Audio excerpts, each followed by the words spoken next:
الحمد لله رب العالمين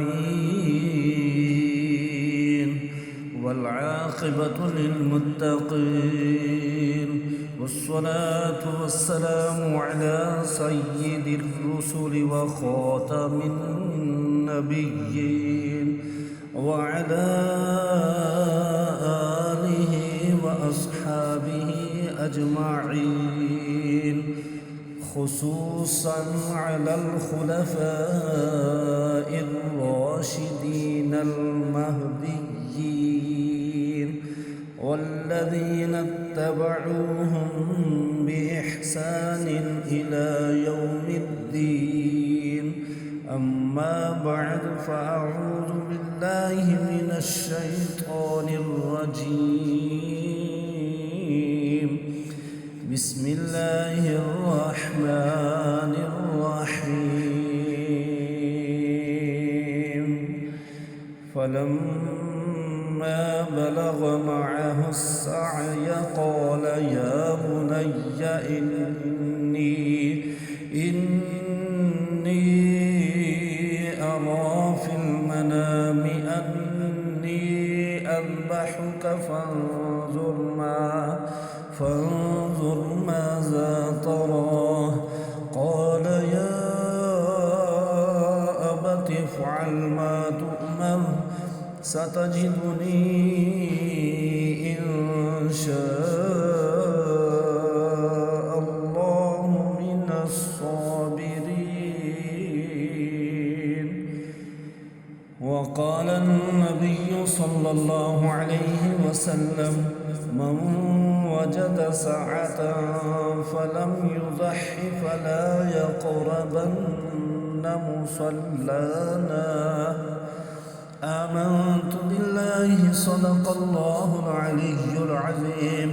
وصدق رسوله النبي الكريم الأمين، ونحن على ذلك لمن الشاهدين والشاكرين، والحمد لله رب العالمين. إن الله وملائكته يصلون على النبي، يا أيها الذين آمنوا صلوا عليه وسلموا تسليما. اللهم صل على محمد وعلى آل محمد كما صليت على إبراهيم وعلى آل إبراهيم إنك حميد مجيد. اللهم بارك على محمد وعلى آل محمد كما باركت على إبراهيم وعلى آل إبراهيم إنك حميد مجيد. سبحان ربك رب العزة عما يصفون، وسلام على المرسلين، والحمد لله رب العالمين. حمد و صلوات کے بعد انتہائی واجب الاحترام بزرگوں، دوستوں، نوجوانوں، السلام علیکم ورحمۃ اللہ وبرکاتہ۔ میں نے آپ کے سامنے قرآن مجید فرقان حمید کی ایک آیہ کریمہ تلاوت کرنے کا شرف حاصل کیا ہے، اور پیارے آقا صلی اللہ علیہ وآلہ وسلم کا ایک فرمان آپ کے سامنے پڑھا۔ اللہ رب العزت سے دعا ہے، اللہ رب العزت مجھے اس کے ضمن میں حق سچ بیان کرنے، آپ کو غور سے سننے، اور اللہ ہم سب کو عمل کی توفیق عطا فرمائے۔ آج ملک بھر میں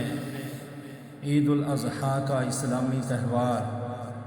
بڑے جوش و خروش اور مذہبی عقیدت و احترام سے منایا جا رہا ہے، جس میں مسلمان ہر سال اللہ اور اس کے نبی صلی اللہ علیہ وآلہ وسلم کے حکم پر عمل کرتے ہوئے اور سنت ابراہیمی کو زندہ کرتے ہوئے اللہ رب العالمین کے حضور اپنی قربانیاں پیش کرتے ہیں۔ حضرات، قربانی کا لفظ عربی زبان میں قربان سے بنا ہے، جس کا معنی ہے ایسی چیز کہ جس کے ذریعے اللہ تعالیٰ کا قرب حاصل کیا جائے۔ جو آیت کریمہ میں نے آپ کے سامنے تلاوت کی ہے، اس میں بھی حضرت ابراہیم علیہ السلام کا جو کردار ہے وہ اللہ رب العزت کا قرب حاصل کرنے کے لیے ہی تھا۔ اللہ رب العزت نے بیٹا عطا فرمایا، پھر جب بیٹا ابراہیم علیہ السلام کے ساتھ چلنے پھرنے کے قابل ہو گیا تو خواب دیکھا اور کہا کہ قال یا بنی انی ارا فی المنام، اے میرے بیٹے میں نے خواب دیکھا ہے کہ میں تجھے خواب میں ذبح کر رہا ہوں، تو فانظر ماذا تری، آپ کا کیا خیال ہے، آپ کی کیا رائے ہے؟ بیٹا کہتا ہے یا ابت فعل ما تؤمر، آپ کو جیسے اللہ کا حکم ہوا ہے، اللہ نے جیسے آپ کو آرڈر فرمایا ہے آپ کر گزریے، آپ مجھے صبر کرنے والوں میں سے پائیں گے۔ حضرات محترم، حضور صلی اللہ علیہ وآلہ وسلم پر جو دین اترا ہے، اس دین کے اندر بہت ساری چیزیں ایسی ہیں کہ جن کو کرنے کی وجہ سے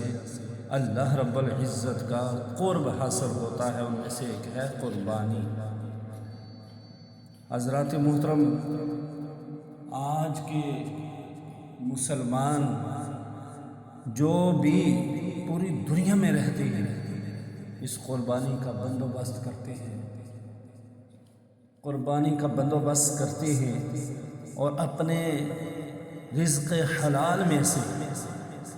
بعض تو بڑی آسانی کے ساتھ اور بعض بہت مشکل سے اپنے اس رزق حلال میں سے بچا بچا کر شوق کے ساتھ قربانی کرتے ہیں کہ یہ اللہ رب العزت کا حکم ہے۔ قرآن مجید میں اللہ رب العالمین کا فرمان ہے ان اللہ اشتری من المؤمنین انفسهم واموالهم بان لهم الجنہ، بے شک اللہ تعالیٰ نے ایمان والوں سے ان کی جانوں اور ان کے مالوں کو خرید لیا ہے، اس طرح کہ ان کے بدلے میں ان کے لیے جنت ہے۔ مسلمان اس حقیقت کو جانتا اور مانتا ہے کہ اس کے جسم و جان اور مال و اولاد اور اس کے پاس جو کچھ ہے یہ اصل میں اللہ ہی کا دیا ہوا ہے۔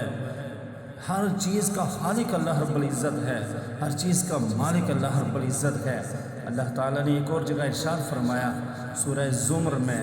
اللہ خالق کل شیء، اللہ ہی ہر چیز کا خالق ہے، ہر چیز کو پیدا کرنے والا وہی ہے۔ بیدہ ملکوت کل شیء، سورہ یاسین میں فرمایا کہ ہر چیز اسی کے قبضہ قدرت میں ہے۔ ایک جگہ ارشاد فرمایا وما بکم من نعمت فمن اللہ، کہ تمہارے پاس جو بھی نعمت ہے وہ اللہ ہی کی طرف سے ہے، یعنی یہ سب کچھ پیدا کیا ہوا اس اللہ رب العزت کا ہی ہے اور اسی کی امانت ہمارے پاس ہے، اور اس میں سے جب جب حکم ہو تو خرچ کرنا ہوگا۔ حضور علیہ السلام پر جو قرآن نازل ہوا اس قرآن سے معلوم ہوتا ہے کہ قربانی کی تاریخ کیا ہے، یعنی جب سے نسل آدم کی ابتدا ہوئی تب سے قربانی کا حکم مختلف انداز سے اور مختلف احکامات کے ساتھ چلا آ رہا ہے۔ سورۃ المائدہ کی آیت مبارکہ میں ہے اللہ رب العزت نے ارشاد فرمایا وَاتْلُ عَلَيْهِمْ نَبَأَ بَنِي آدَمَ بِالْحَقِّ إِذْ قَرَّبَا قُرْبَانًا فَتُقُبِّلَ مِنْ أَحَدِهِمَا وَلَمْ يُتَقَبَّلْ مِنَ الْآخَرِ، فرمایا نبی صلی اللہ علیہ وآلہ وسلم آپ ان کو آدم کے دو بیٹوں کا سچا واقعہ سنائیے، جب ان دونوں نے قربانی پیش کی تو ان میں سے ایک کی قربانی قبول ہو گئی اور دوسرے کی قربانی قبول نہ ہوئی۔ اس سے یہ معلوم ہوتا ہے کہ حضرت آدم علیہ السلام کے دو بیٹوں حابیل اور قابیل نے اللہ کے حضور جو قربانی پیش کی تو اللہ تعالیٰ نے ان میں سے ایک کی قربانی کو قبول کر لیا، اور دوسرے کی قربانی کو قبول نہیں کیا، اس کا مطلب ہے جس کی قربانی قبول ہوئی اس نے اخلاص نیت کے ساتھ کی، اس نے اللہ کے احکامات کے مطابق قربانی کی تو اللہ نے قبول فرما لی، اور جس نے خالص نیت کے ساتھ نہیں کی اس کی قربانی قبول نہ ہوئی۔ دوسری امتوں کے بارے میں بھی آتا ہے وَلِكُلِّ أُمَّةٍ جَعَلْنَا مَنْسَكًا لِيَذْكُرُوا اسْمَ اللَّهِ عَلَى مَا رَزَقَهُم مِّن بَهِيمَةِ الْأَنْعَامِ۔ اللہ رب العزت نے ارشاد فرمایا کہ ہم نے ہر امت پر قربانی کا حکم مقرر کیا تاکہ وہ ہمارے عطا کیے ہوئے جانوروں پر اللہ کا نام لے کر قربان کریں۔ پھر خاص طور پر اللہ تعالیٰ نے قرآن مجید میں حضرت ابراہیم علیہ السلام کی قربانی کا ذکر کیا ہے، جو انہوں نے اللہ کے راستے میں اللہ کے حکم پر اپنے لخت جگر کی گردن پر چھری چلا کر پیش کی، جسے اللہ تعالیٰ نے رہتی دنیا تک کے لیے یادگار اور مسلمانوں کے لیے اسوہ حسنہ بنا دیا۔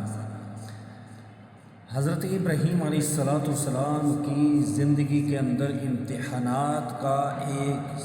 لمبا سلسلہ تھا، اور اللہ تعالیٰ نے قرآن مجید کے اندر اللہ رب العزت نے قرآن مجید میں خاص طور پر حضرت ابراہیم علیہ السلام کی قربانی کا تذکرہ کیا، جو انہوں نے اللہ کے حکم پر پیش کی۔ اور یہی نہیں بلکہ اللہ تعالیٰ نے قرآن مجید میں حضرت ابراہیم علیہ السلام کی سیرت کو تفصیل کے ساتھ بیان فرمایا اور بتایا کہ انہوں نے کس طرح ساری زندگی اللہ تعالیٰ کی فرمانبرداری میں گزاری۔ حضرت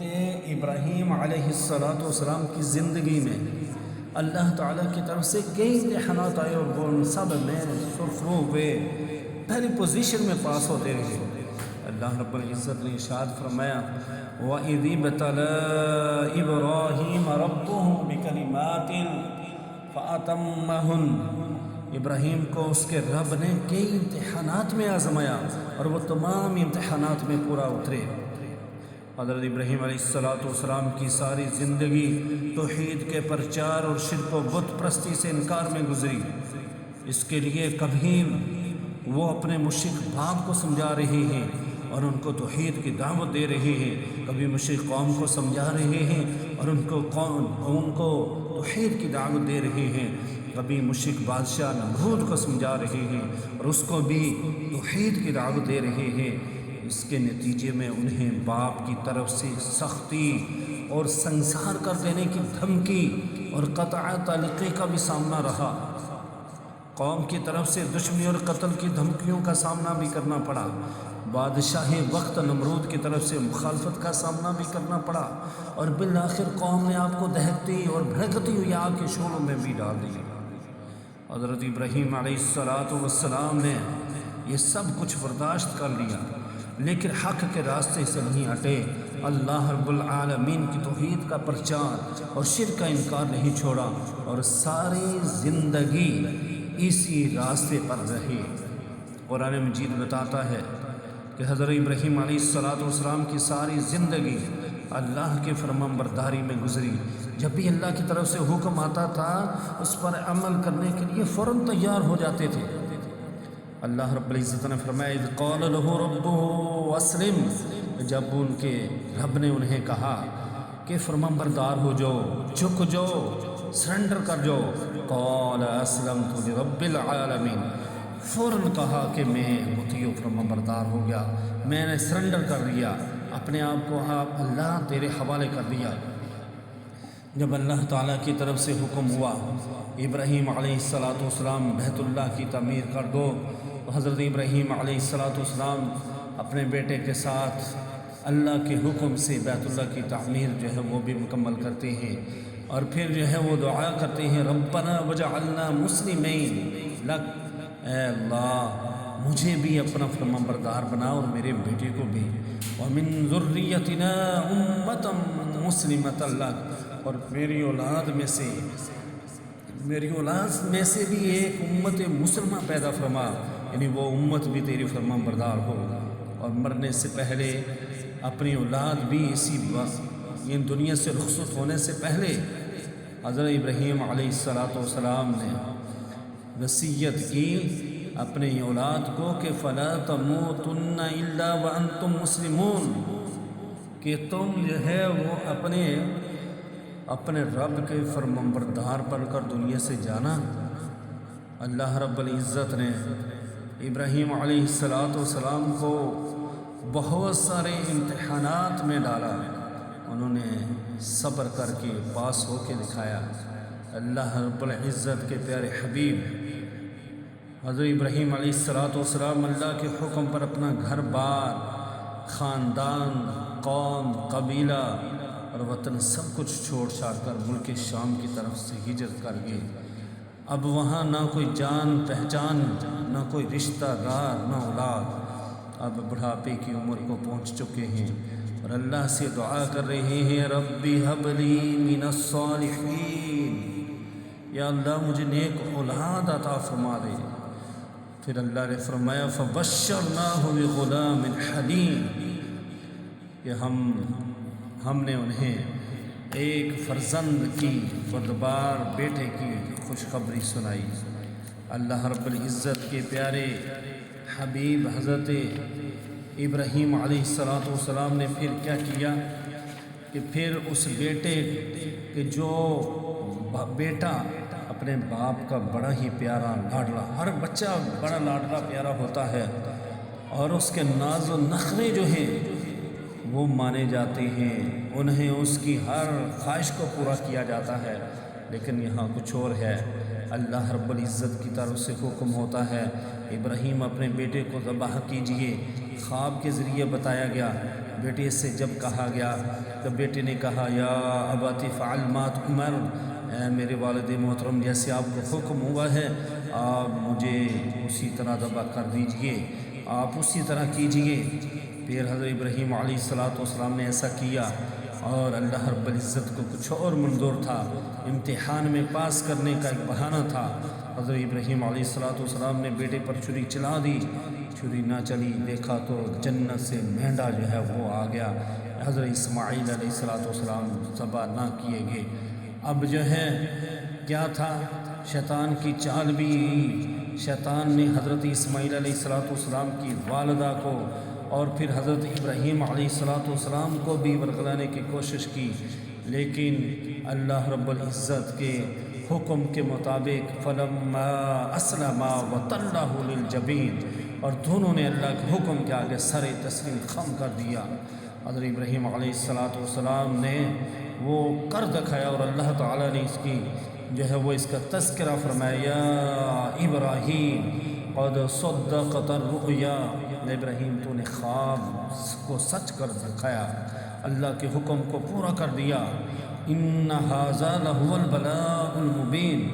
اللہ رب العزت فرماتے ہیں کہ یہ بہت بڑی ایک آزمائش تھی،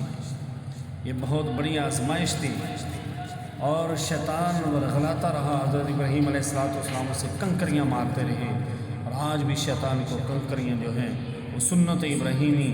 کے مطابق ماری جاتی ہیں۔ حضور صلی اللہ علیہ وآلہ وسلم کی قربانی، چنانچہ رسول اللہ صلی اللہ علیہ وآلہ وسلم نے قربانی کا حکم نازل ہونے کے بعد ہر سال خود بھی قربانی کی، یعنی ابراہیم علیہ السلام کا ایک لمبا چوڑا تذکرہ، اور پھر جو ہے حضور علیہ